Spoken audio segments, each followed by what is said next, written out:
আসসালামু আলাইকুম, welcome to English apps. আজ আমরা সপ্তম শ্রেণীর ষষ্ঠ সপ্তাহের কৃষি শিক্ষা অ্যাসাইনমেন্টের সলিউশন নিয়ে ক্লাসটি করব।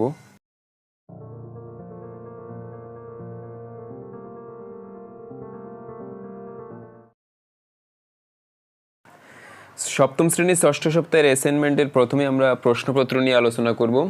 তার আগে তোমাদের কভার পেজে বিষয়ের শিরোনামের মধ্যে হবে কৃষি ও জলবায়ু এবং কৃষিজ উৎপাদন। যেহেতু এটা চতুর্থ ও পঞ্চম অধ্যায় সম্পর্কিত কৃষি ও জলবায়ু এবং কৃষিজ উৎপাদন অধ্যায় থেকে, তাই এটা শিরোনাম হবে কৃষি ও জলবায়ু এবং কৃষিজ উৎপাদন। আর নম্বর হবে 2, যেহেতু এটা কৃষি শিক্ষার দ্বিতীয় অ্যাসাইনমেন্ট। তোমরা দেখতে পাচ্ছ তোমাদের চতুর্থ এবং পঞ্চম অধ্যায় থেকে এই সংক্ষিপ্ত 4টা প্রশ্ন এবং 2 নম্বর আরও একটি চক দেওয়া আছে, এটার আমাদেরকে অ্যান্সার লিখতে হবে। তো প্রথম প্রশ্নটি দেখো, ফসলের মৌসুম বলতে কি বুঝো? এটা চতুর্থ অধ্যায় থেকে করা হয়েছে। খ নাম্বার প্রশ্ন হচ্ছে রবি মৌসুম ও খরিফ মৌসুমের পার্থক্য কি? একটু ডানে যদি তোমরা তাকাও তাহলে দেখতে পাবে মূল্যায়ন নির্দেশিকার মধ্যে বলা আছে প্রথমত হচ্ছে ধারণার সঠিক ব্যাখ্যা প্রদান করতে হবে, তারপরে বিষয়বস্তুর সঠিক ধারণা সম্বলিত 3টি পার্থক্য প্রদান, ন্যূনতম 3টা পার্থক্য দিতে হবে, এটা বলে দেওয়া হয়েছে। তারপরে গ নাম্বার প্রশ্নে বলা হয়েছে মুরগির দেহের জন্য অত্যাবশ্যকীয় পুষ্টি উপাদানগুলো কি কি? বই থেকে সরাসরি দিয়েছে, সেটা আমরা করবো একটু পরেই। ঘ নাম্বার প্রশ্নে খাদ্য কেন গুরুত্বপূর্ণ সে সম্পর্কে লিখতে হবে। আর 2 নম্বর একটা অ্যাসাইনমেন্ট দেওয়া হয়েছে, সেটি হচ্ছে কাঁঠাল গাছ সম্পর্কে নিচে চকটি পূরণ করা, অর্থাৎ কাঁঠাল গাছের পর্যবেক্ষণ, এটা কী ধরনের উদ্ভিদ, কাণ্ডের বৈশিষ্ট্য, বীজের বর্ণ, ফুলের বর্ণ, কোথায় কোথায় চাষ হয়, কেমন মাটিতে চাষ হয়, এই সম্পর্কে বৈশিষ্ট্য লিখতে বলা হয়েছে। তো সেটা আমরা ফিল আপ করবো একটু পরেই। এখন আমরা নমুনা উত্তরে যাব, তার আগে বলে নিচ্ছি যারা এখনও ইংলিশ অ্যাপ চ্যানেলটিকে সাবস্ক্রাইব করেনি অবশ্যই সাবস্ক্রাইব করবে, এবং যে কোনো ধরনের অ্যাসাইনমেন্ট এবং ক্লাসের আপডেট তথ্য পাওয়ার জন্য এবং ক্লাস পাওয়ার জন্য অবশ্যই ইংলিশ অ্যাপ চ্যানেলটিকে সাবস্ক্রাইব করে এবং নোটিফিকেশন বাটনটি অন করে রাখবে, যাতে করে যখনই আমরা আপলোড করি তোমাদের কাছে নোটিফিকেশন চলে যায়। তাহলে চলো আমরা এখন উত্তরটি দেখে নিই। প্রথম প্রশ্নটি হচ্ছে ফসলের মৌসুম বলতে কি বুঝো? সেটার উত্তর আমরা বই থেকে সরাসরি দিয়েছি। দেখো, একটি ফসল বীজ বপন থেকে শুরু করে তার শারীরিক বৃদ্ধি ও ফুল ও ফল উৎপাদনের জন্য যে সময় নেয় তাকে ওই ফসলের মৌসুম বলা হয়। অর্থাৎ কোনো ফসলের বীজ বপন থেকে ফসল সংগ্রহ পর্যন্ত সময়কে ফসলের মৌসুম বলে। এখানে বিষয়টা হচ্ছে যখন যে কোনো ধরনের ফসল বীজ বপন যখন করা হয় সেই সময় থেকে শুরু করে সেটা যখন বৃদ্ধি হয়, ফুল ফল দেয়, সেই যতটুকু সময়টা লাগে সেই সময়টা হচ্ছে ওই ফসলের মৌসুম। অর্থাৎ কোনো ফসলের যদি সংক্ষিপ্ত ভাষায় আমরা বলতে চাই তাহলে কোনো ফসলের বীজ বপন থেকে ফসল সংগ্রহ পর্যন্ত সময়কে ফসলের মৌসুম বলে। 2 নম্বর প্রশ্নে আমাদেরকে বলা হয়েছে রবি মৌসুম ও খরিফ মৌসুমের মধ্যে পার্থক্য সম্পর্কে লিখতে। তো এখানে প্রথমত রবি মৌসুম কি আর খরিফ মৌসুম কি সেই সম্পর্কে ধারণার পরে ন্যূনতম 3টি পার্থক্যের কথা বলা হয়েছে। আমরা অনেকগুলো পার্থক্য দিয়েছি এই কারণে যে তোমরা যাতে তোমাদের সবার উত্তরে এক না হয়, তোমরা তোমাদের পছন্দ মতো যে কোনো 3টি পার্থক্য লিখবে তাহলেই হবে। আমরা তোমাদের সুবিধার জন্য অনেকগুলো পার্থক্য লিখছি, সেখান থেকে বাছাই করে তোমরা 3টা পার্থক্য লিখবে। তো দেখো, রবি মৌসুম কাকে বলে? আশ্বিন থেকে ফাল্গুন মাস পর্যন্ত সময়কে রবি মৌসুম বলা হয়। অর্থাৎ আশ্বিন থেকে ফাল্গুন মাস যে সময়টা, এই সময়টা হচ্ছে রবি মৌসুম।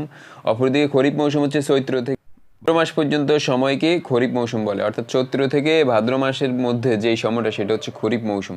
এটা হচ্ছে 2টা সম্পর্কে প্রথমত আমরা বস্তুগত ধারণা দিলাম। এখন পার্থক্য আমি মোটামুটি 9টার মতো পার্থক্য দিয়েছি মেইন বইয়ের আলোকে, সেখান থেকে তোমরা তোমাদের পছন্দ মতো 3টা পার্থক্য লিখবে। যেমন দেখো, প্রথম পার্থক্য হচ্ছে তাপমাত্রা কম থাকে রবি মৌসুমে আর খরিফ মৌসুমে তাপমাত্রা বেশি থাকে।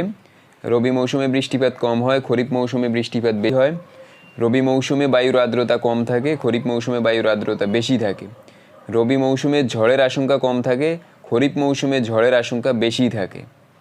তারপরে পার্থক্যগুলো দেখো, রবি মৌসুমে শিলাবৃষ্টির আশঙ্কা কম থাকে, খরিফ মৌসুমে শিলাবৃষ্টির আশঙ্কা বেশি থাকে। রবি মৌসুমে বন্যার আশঙ্কা কম থাকে, খরিফ মৌসুমে বন্যার আশঙ্কা বেশি থাকে। রবি মৌসুমে রোগ ও পোকার আক্রমণ কম হয়, অপরদিকে খরিফ মৌসুমে রোগ ও পোকার আক্রমণ বেশি হয়।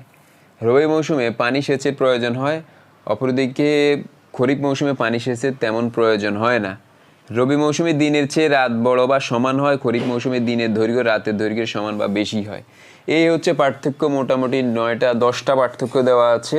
তোমরা এখান থেকে বাছাই করে প্রথম সংজ্ঞা দিয়ে তারপর হচ্ছে যে কোনো 3টা পার্থক্য দেবে। যেহেতু প্রশ্নে 3টি পার্থক্যের কথা বলা আছে তাই সর্বনিম্ন 3টা পার্থক্য দিবে, তার বেশি দিলেও কোনো সমস্যা নেই, অর্থাৎ ন্যূনতম 3টি পার্থক্য দিতে হবে।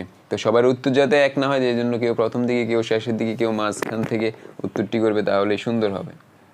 3 নম্বর প্রশ্নে বলা হয়েছে মুরগির পুষ্টি ও খাদ্য উপকরণ সম্পর্কে লেখার জন্য ন্যূনতম 4টি উদাহরণ দিতে বলা হয়েছে। তো দেখো আমরা লিখলাম মুরগির পুষ্টি ও খাদ্য উপকরণ। মুরগির দেহের জন্য অত্যাবশ্যকীয় পুষ্টি উপাদানগুলো হচ্ছে শর্করা, আমিষ, স্নেহ, খনিজ লবণ, ভিটামিন ও পানি। এগুলো তোমরা সিরিয়াল বাই সিরিয়ালও লিখতে পারো।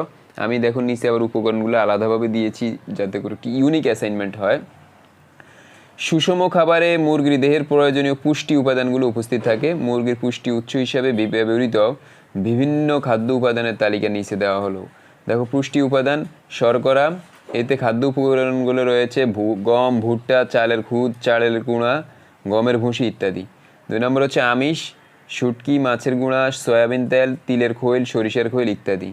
পুষ্টি উপাদানের মধ্যে রয়েছে স্নেহ, এটার উপকরণ রয়েছে সয়াবিন তেল, সরিষার তেল, তিলের তেল ইত্যাদি। তারপরে রয়েছে খনিজ, খাদ্য লবণ, হাড়ের গুঁড়া, ঝিনুক ও শামুকের গুঁড়া, ভিটামিন, খনিজ মিশ্রণ।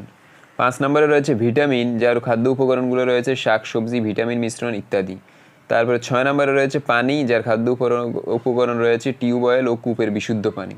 তোমরা যে কোনো 4টা দিবে উদাহরণ, 4টা দিলে হচ্ছে তোমাদের প্রশ্নে 4টা চাওয়া হয়েছে, তাই 4টা দিবে, তাহলে সুন্দর একটা অ্যাসাইনমেন্ট হবে। আশা করি প্রশ্নের উত্তর বুঝতে পেরেছো। 4 নম্বর প্রশ্নে বলা হয়েছে মুরগির খামার কেন, সেই সম্পর্কে লিখতে। তো দেখো লিখলাম মুরগির খাদ্য ব্যবস্থাপনা হচ্ছে অন্যতম প্রধান বিষয়। বসত বাড়িতে মুক্ত বা ছাড়া পদ্ধতিতে পালন করা মুরগির খাবারের বর্জ্য, ঝরা শস্য, পোকামাকড়, শাকসবজি ইত্যাদি খেয়ে জীবন ধারণ করে, তাই এরা পরিমিত সুষম খাবার পায় না। বসত বাড়িতে উন্নত জাতের মুরগি পালন করলে সুষম খাদ্য না দেওয়া হলে প্রত্যাশিত ডিম ও মাংস পাওয়া যাবে না। খামারে মুরগি পালনে মোট ব্যয়ের 70% খাদ্য বাবদ খরচ হয়। মুরগি প্রচুর পানি পান করে, তাই মুরগির খামারে খাদ্য ও পানি ব্যবস্থাপনা অত্যন্ত গুরুত্বপূর্ণ। আশা করি বুঝতে পেরেছ। সর্বশেষ যেই প্রশ্নটি আমাদের অন্য অধ্যায় থেকে প্রশ্ন, একটি চক দেওয়া আছে, সেই চকের আলোকে উত্তর লিখতে বলা হয়েছে। তো দেখো কাঁঠাল গাছ সম্পর্কে একটি চক। কি ধরনের উদ্ভিদ, এটার বৈশিষ্ট্য কি? যেমন কি ধরনের উদ্ভিদ? বৃক্ষজাতীয় উদ্ভিদ। কাণ্ডের বৈশিষ্ট্য কেমন? মোটা, দীর্ঘ ও শক্ত। কাঁঠাল গাছের বীজের বর্ণ কেমন? হালকা বাদামি। ফুলের বর্ণ কেমন? সবুজ। কোথায় কোথায় চাষ হয়? বাংলাদেশের মধুপুর ও ভাওয়ালের গড় এবং পার্বত্য এলাকায় কাঁঠালের চাষ বেশি হয়। কেমন মাটিতে চাষ হয়? এঁটেল মাটিতে চাষ হয়। সাধারণত লালচে মাটি ও উঁচু এলাকায় এইটি বেশি দেখা যায়। এই হচ্ছে আমাদের দ্বিতীয় যে চকটি দেওয়া আছে, সেই চকের আলোকে আমরা পূরণ করেছি। আশা করি তোমরা বিষয়টা ক্লিয়ারলি বুঝতে পেরেছ। তো এই হচ্ছে তোমাদের কৃষি শিক্ষা অ্যাসাইনমেন্ট। আমরা একটি নমুনা উত্তর দেওয়ার চেষ্টা করেছি আমাদের মতো করে, সেটা থেকে আইডিয়া নিয়ে নিজেদের মতো করে চেষ্টা করবে করার জন্য, তাহলে তোমার একটি সুন্দর অ্যাসাইনমেন্ট হবে।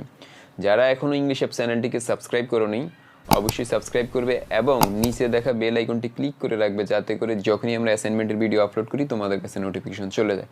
তোমরা শুনে আনন্দিত হবে যে আগামী 15 ডিসেম্বর থেকে ইংলিশ অ্যাপ চ্যানেলের মধ্যে সম্পূর্ণ ফ্রিতে তোমরা পরবর্তী ক্লাস, অর্থাৎ 8ম শ্রেণী ইংরেজি গ্রামার বোঝার জন্য তোমাদের জন্য বেসিক ইংলিশ কোর্স শুরু করা হবে পার্টস অফ স্পিচ 10 সেন্টেন্স থেকে। তো তার জন্য অবশ্যই রেডি থাকবে। সবাই ভালো থাকো, সুস্থ থাকো, আল্লাহ হাফিজ।